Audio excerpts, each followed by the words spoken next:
खरं तर या लाडक्या बहिणीवर आरोप टाकून केंद्रातलं आणि राज्यातलं सरकार सर्वसामान्याला मदत देण्यापासून दूर ठेवण्याचा एक प्रयत्न करते आहे, असं म्हटलं तर वावगं ठरणार नाही.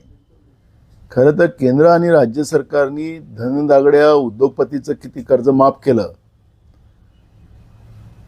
हे एकदा देशाच्या आणि राज्याच्या जनतेच्या समोर मांडलं तर मला वाटतं की खरं पितळ उघडं होईल. जे मोदींचे मित्र आहेत त्या मित्रांचे किती कर्ज माफ केलेत, कुठल्या कुठल्या वेळेस केलेत, कोणत्या बँकेचे पैसे यांनी भरलेत, ही माहिती फक्त द्यावी. म्हणजे खरं राज्याची आणि देशाची तिजोरी कोण लुटते आहे हे आपल्याला कळेल.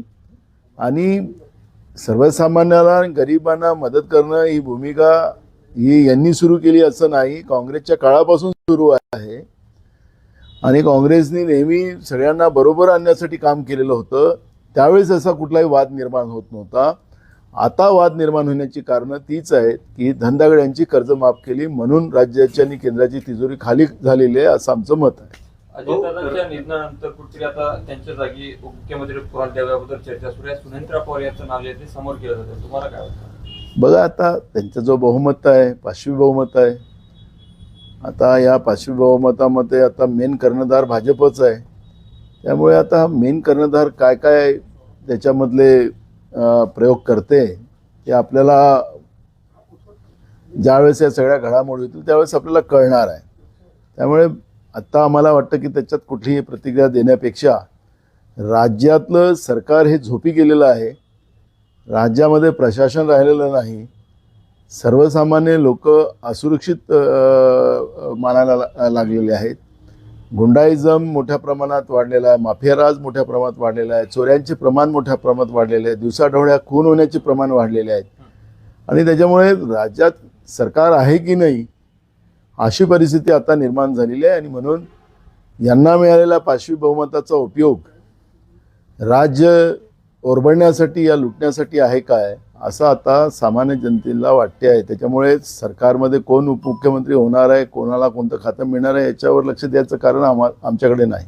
याला जोडून कुठे दोन्ही राष्ट्रवादी एकत्र यावी. अगोदर अजितदादा जेव्हा होते तेव्हा सुद्धा चर्चा होते आणि आता सुद्धा त्या संदर्भात देखील चर्चा सुरू आहे. त्यामुळे या जर दोन्ही राष्ट्रवादी एकत्र आले मग महाविकास आघाडीचं भवितव्य काय असेल? बघा, मला दोन्ही पवार एकत्रित यावं अशी अपेक्षा आमची अनेकदा होती, आमच्या शुभेच्छा होत्या. अनेक राजकीय पक्ष वेगळ्या वेगळ्या पद्धतीने त्यांना टीका करायची. आमची आजही आहे, उद्याही आहे. आणि त्यांनी कुठं राहावं त्यांचा निर्णय त्यांनी घ्यायचा आहे. त्याच्यामुळे काँग्रेसचं भवितव्य हा विषय नाही आहे. काँग्रेसचं भवितव्य नेहमी उज्ज्वल राहणार आहे. त्यामुळे मला आता त्या परिवारांनी एकत्रित राहावं अशा शुभेच्छा आम्ही मागच्या काळातही दिलेल्या होत्या, जेव्हा अजितदादा होते त्यावेळेसही. आताही आमच्या त्याच शुभेच्छा. नाना, एक 8-10 दिवसापूर्वीचा तुमचा एक बाईट व्हायरल होतो आहे की राज्याच्या राजकारणामध्ये येत्या 8 दिवसामध्ये काही होऊ शकतं. बघा, राजकीय व्यवस्थेमध्ये भाजपची जी काही भूमिका आतापर्यंत आपण देशपातळीवर पाहिली, त्यांच्यासोबत जेवढे पक्ष राहिलेत, मग काश्मीर ते कन्याकुमारी आपण ज्याला भारताचे 2 भाग मानतो, या सगळ्या भागामध्ये त्यांच्यासोबत असलेला एकही पक्ष हा नंतर वरता आलेलाच नाही. अशा पद्धतीचं चित्र आपण पूर्ण देशभरामध्ये पाहतो आहे. आणि त्याच्यामुळे मी महाराष्ट्रामधल्या जे काही आता लोकल बॉडीज निवडणुका ज्या झाल्यात, विशेष करून महानगरपालिकेच्या निवडणुका झाल्यात, ज्यामध्ये अजित पवारांना अपेक्षित होते की पिंपरी चिंचवड आणि पुणे, आणि एकनाथ शिंदेंना अपेक्षित होतं की नवी मुंबई, ठाणे ह्या जागा आणि नवी मुंबई या जागा त्यांच्याकडे राहतील असे अपेक्षित होतं. पण आपण ते निकाल आल्यानंतर हे सगळे चित्र पाहिलं आणि बस निकाल झाले त्या दुसऱ्या दिवशीच आपले राज्याचे मुख्यमंत्री दाऊसला चालले गेलेत. आणि दाऊसवरून काहीतरी 30 लाख की 50 लाखाचे मोठे मोठे जे पहिले खत्री होते, सट्ट्याचा आकडा उघडायचे त्या पद्धतीचं उघडलेत त्यांनी तिथून दाऊसमधून. आणि त्याच्यानंतर आणि तिथून जे दिल्लीतून त्यांना आदेश जायचे. आणि मुंबई महानगरपालिकेमध्ये जे मीडियाच्या माध्यमातून आम्ही पाहत होतो की कुठल्याही हालतीत भाजपचाच महापौर झाला पाहिजे मुंबईला, अशा पद्धतीचे जे काही बलगाला सुरू होत्यात आणि त्याच्या आधारावर ज्या राजकीय घडामोडी ज्या पाहिल्या जात होत्या त्याच्यामध्ये एकनाथ शिंदे आणि अजितदादा या दोघांनाही एक प्रकारचा राजकीय थ्रेट त्या ठिकाणी निर्माण झालेला होता आणि म्हणून मी त्या पद्धतीचं वक्तव्य केलं होतं. ते राजकीय वक्तव्य होतं, पण अशा पद्धतीची घटना होईल हे काही अपेक्षित नव्हतं आणि त्यामुळे पण जे काही राजकीय समीकरणं आपण पाहिली त्या समीकरणात ती परिस्थिती त्यावेळेस होती. चंद्रपूरमधील काही नगरसेवक काल समृद्धी महामार्गामधून परत येताना काही लोकांनी त्यांना अडवला आणि अपहरण करण्याचा प्रयत्न केलेला ते करणारे तुमच्या काँग्रेसचेच दुसऱ्या गटाचे होते अशी देखील माहिती आहे, तक्रार नोंदवली गेली आहे. बघा, मला अजून त्याच्याबद्दलची कुठली माहिती नाही. मी आताच तुमच्याकडून ऐकतोय, त्यामुळे याच्यावरची माहिती घेतल्यानंतर मला प्रतिक्रिया देता येईल. कुठेतरी हे सगळं माहीत असताना कोणीतरी वरिष्ठ ते बोलत नाही अशा पद्धतीची परिस्थिती आहे. प्रदेशाध्यक्षापर्यंत हा वाद गेला पण मधून मिटू शकले नाही. कुठेतरी अपयश आहे काँग्रेसचं. बघा, मी एक गोष्ट सांगितली की काँग्रेसचं अपयश नाही असतं, व्यक्तीचं अपयश असते, पक्षाचं अपयश नाही. कार्यकर्ते आपल्या पद्धतीनं आणि सामान्य लोक जी काँग्रेस विचाराची आहेत ती आपला पक्ष निवडून आला पाहिजे त्यासाठी ते प्रयत्न करतात. संघटनेमध्ये चंद्रपूर जिल्ह्यात नेमकं तिथं आमचे CLP आहेत, खासदार आहेत आणि प्रदेश अध्यक्षाकडे, तर ह्या सगळ्या घडामोडी मी आपल्या माध्यमातून पाहतो आहे. त्यामुळे आता जे चाललेलं आहे ते काही बरोबर नाही आहे असं मला वाटतं आहे. जेव्हा पक्षाची मिटिंग होईल त्यावेळेस आम्ही याच्यावरची चर्चा करू. ज्या पद्धतीने बरोबर नाही असं तुम्ही म्हणता बाबू, पण तुम्ही प्रदेशाध्यक्ष राहिलेले आहे, हा वाद खरंच इतके दिवस चिघळत राहिले पाहिजे का? दोन्ही लोकांना समोरासमोर बसून आतापर्यंत सुटायला पाहिजे होता, महापौर बसून जायला पाहिजे होता. नाही, महापौराची निवडणूक 10 तारखेला आहे. 10 त्याच्यामुळे महापौर असं पहिलेच नाही बसत, त्यामुळे ते वेळेपर्यंत सगळे समीकरण चालतात.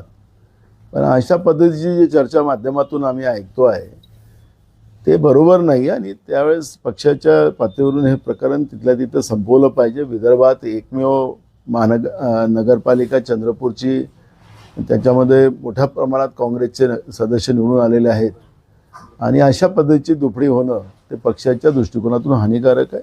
पक्षश्रेष्ठीने याच्यामध्ये दखल घेतली पाहिजे. नाना, अजितदादांचं जे काही अपघाती निधन झालं त्यावरनं अनेक शंका उपस्थित केल्या त्या, अनेकांनी चौकशीची मागणी केली आहे. घात आहे की अपघात आहे अशा पद्धतीने देखील प्रश्न उपस्थित. नाही, चौकशी तर ऑलरेडी सुरू झालेली आहे, त्याच्यामुळे चौकशीमध्ये जे काही येईल ते आपल्याला पाहायला मिळणार आहे.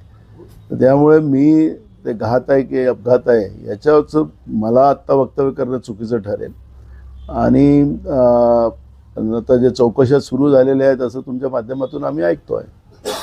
लोकप्रतिनिधीवरील खटल्यांबाबत ॲप तयार करा असा न्यायालयाने राज्य सरकारला आदेश दिलेला आहे. कसा पद्धतीने? बरोबर आहे. मागच्या काळातही या पद्धतीचे निर्णय माननीय सुप्रीम कोर्टाकडूनही आलेले आहेत आणि जे काही लोकप्रतिनिधीवर सामाजिक, राजकीय किंवा गुन्हेगारी प्रवृत्तीचे जे काही गुन्हे दाखल असतील त्याबद्दलचं त्याचे तातडीनं निर्णय लावून लोकप्रतिनिधी कायदा जो आहे त्याबद्दलचं तातडीनं त्याच्यामध्ये निर्णय होऊन जे गंभीर स्वरूपाचे असतील तर त्यांना डिस्क्वालिफिकेशन वगैरे या पद्धतीच्या कारवाईच्या बद्दलचं मान्य सुप्रीम कोर्टाने त्याच निर्देश दिलेले होते. पण अजूनपर्यंत सरकारने, मग राज्य सरकार असतील की केंद्र सरकार असेल, यांनी त्या पद्धतीचं कुठलीही कारवाई अजूनपर्यंत केलेली नाही आणि म्हणून पुन्हा मान्य न्यायालयाला त्या पद्धतीचे आदेश द्यावा लागलेत. आणि एक गोष्ट आपण पाहिली की राज्याच्या सरकारमध्ये असो की केंद्राच्या सरकारमध्ये असो, मंत्रिमंडळातही आपण पाहिलं तरी गुन्हेगारी प्रवृत्तीची लोक आपल्याला मोठ्या प्रमाणात पाहायला मिळतात. आणि मी मागच्या काळातही सांगितलं की महाराष्ट्राच्याही राजकारणात जवळपास 65% लोक हे गुन्हेगारी प्रवृत्तीमध्ये ज्यांच्यावर केसेस आहेत. त्यामुळे जे काही असेल कुठल्याही गुन्हे असतील ते गुन्हे आहेत.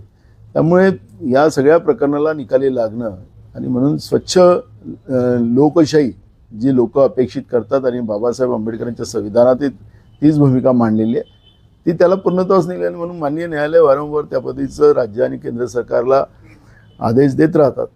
भाऊ, चंद्रपूरचे तुमच्या पक्षाचे स्थानिक नेते रामू तिवारी यांनी थोड्या वेळापूर्वी बोलताना असं म्हटलं की आमच्या पक्षात काही गुंड प्रवृत्तीचे लोक शिरले हे खरं आहे आणि आमच्या पक्षामध्ये गटबाजी चंद्रपूरमध्ये सुरू आहे हे खरं आहे.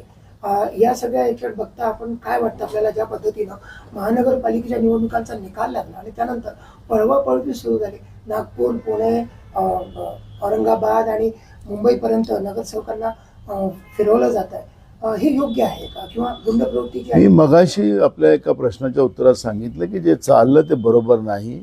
राज्याच्या नेतृत्वाने तातडीने दखल घेऊन त्या पद्धतीचं हा विषय संपवला पाहिजे.